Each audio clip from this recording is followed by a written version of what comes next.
আগত এটা প্ৰতিটো কাগজ আমি মেনুৱেলি লিখিব লগা হৈছিল, কিন্তু এতিয়াৰ পৰা আমাৰ গোটেইখিনি কম্পিউটাৰে চলোৱাৰ কাৰণে আমাৰ মণ্ডলসকলৰ কাম বহুত যথেষ্ট কমি যাব আৰু একুৰেচিটো আহিব, ভুল হোৱাৰ সম্ভাৱনাটো বহুত কম আহিব। আৰু আপোনালোকে চাইছে আমি ইয়াত এটা চাৰ্জশ্বিট দিছোঁ, য'ত জমাবন্দী নকল কপি পাবলৈ 30 টকা লাগিব আৰু 7 দিন মেক্সিমাম ডেলিভাৰী ডেট।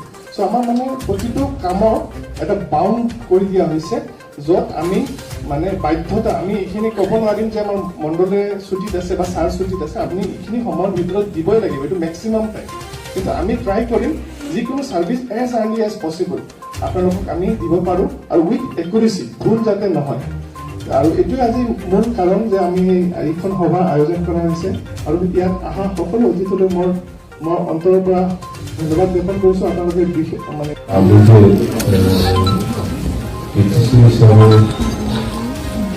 আমি ক'ব গ'লে 60 এৰিয়া হিচাপে ফাৰ্ষ্ট এই কম্পিউটাৰৰ লেণ্ড ৰেকৰ্ডৰ যিটো কাম কাজ আমি